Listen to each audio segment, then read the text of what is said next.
Pangasinan General Cleaning. Sa ngayon po ay ipapakita namin kung paano laging mapapanatili ang kalinisan na nasasakop na lugar o trabaho.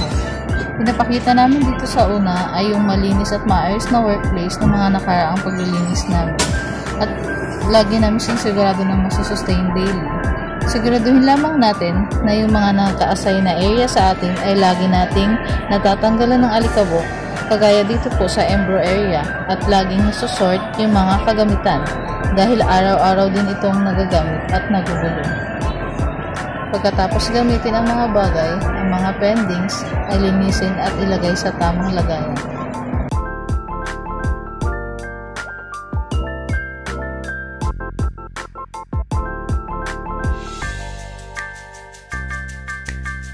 Sa cashier area naman, laging siguraduhin na inaayos sa tama ang mga supplies o mga forms na ginagamit dahil araw-araw ito ang ating laging ginagamit. Siguraduhin na nasusort at nalalagay sa tamang mga lagayan o baskets.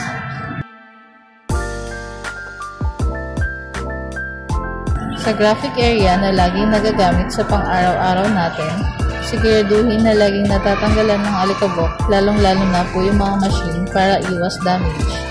At na ibabalik din sa tama at ayos ang mga consumables na ginagamit.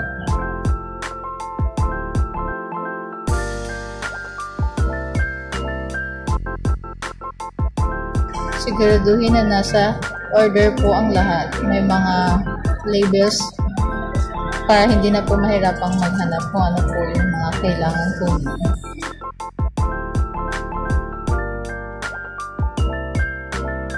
Sa mga display naman po na pinaka-importante sa lahat, dapat ay araw-araw, pagpasok pa lamang sa umaga, ay nalilinisan ang bawat produkto.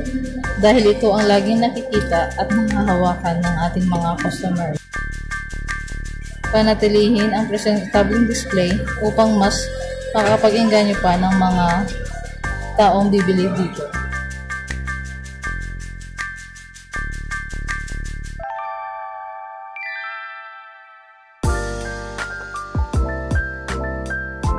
Huwag din natin laging kalimutan ang laging ibalik sa tamang lagayan at wastong arrangement ang mga stocks natin upang mas mapabilis ang paghahanap at makikita agad ang mga kakulangan.